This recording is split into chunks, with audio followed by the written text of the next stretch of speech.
dowladaha looga hadlayay sida xal loogu heli karo colaadaha soo laablaabtay ee gudaha dalka ka dhaca ayaa waxaa lagu qabtay magaalada Gaalkacyo ee xarunta gobolka Mudug. Cabdirasaaq Maxamed Axmed wariyaha warbaahinta qaranka ayaa warbixinta ka soo diray Gaalkacyo.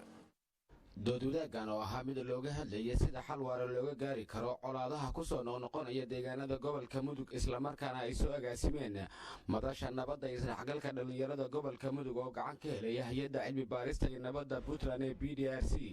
ayaa lagu qabtay magaalada Gaalkacyo iyadoona ay ka qayb galeen mas'uuliyiin ka tirsan kuwa dowlad goboleedyada Puntland iyo Galmudug aqoon-yahano siyaasiyiin iyo qaybaha kala duwan ee bulshada. doodwadaaggan ayaa intuu socday waxaa dhalinyarada iyo qaybaha kala duwan ee bulshadu ay su'aalo ku weydiiyeen mas'uuliyiintii iyo siyaasiyiintii ka qayb galay kuwa oo iyaguna faahfaahin dheeriya ka bixiyay sida xal waara looga gaari karo colaadaha ka jira dalka. Generaal Cabdiwali Jaamac Xuseen Gorod taliyihii hore ee ciidamada xoogga dalka ayaa ugu horreyn ka hadlay sida xal waara looga gaari karo colaada gobolka. marka waxa weeye dadkaani waa rabbi karaan waa la heshiin karaa laakiin waxay u baahan yihiin oo keliya inay helaan dad qalbi fiican oo Soomaali ah oo iyagu ah dalkuna waa dalkayga dadka oo dhan waa qabiilkayga haday helaan way heshiinayaan waana barwaaqeena qoraysa waana maasantii. Maxamuud Yaasiin Axmed Tumey oo ka mid ah shakhsiyaadka lagu xasuusan doona mustaqbalka nabadda xilligani ka jirta magaalada Gaalkacyo ayaa isna sheegay waxaa la wareysanayaa nin xariiro jooga oo maxaan ku raadin sheeg de asagu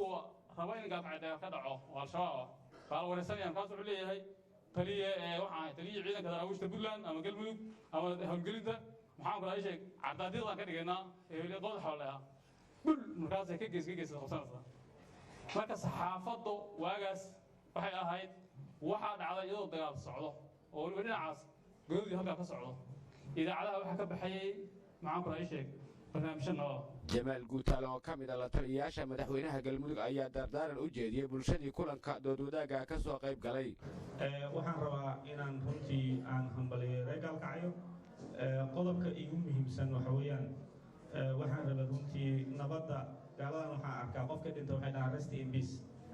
yani urqud bisalaam nabadda inta dhimatay inta noolba way u baahan tahay marka inta noolaa nabadda u baahan keliya runtii lama qabo waxaan rabaa nabad waarta in la helo oo inta nool iyo inta kaleba loo helo runtii waan idin bogaadinayaa waxaan jeclahay inaad nabad waarta aad ka dhigataan halkudhigiina iyo midnimadii Soomaaliya oo meeshan laga bilaabo. qaar ka mid ah dhalinyarada madasha nabadda iyo isdhexgalka gobolka Mudug ayaa bogaadiyay sida ay u socdaan dadaalada nabadda iyagoo dhanka kalena ku hadlay doorka ay dhalinyaradu ka qaadan karaan nabadda iyo isdhexgalka. Cabdirasaaq Maxamed Axmed warbaahinta qaranka Soomaaliya.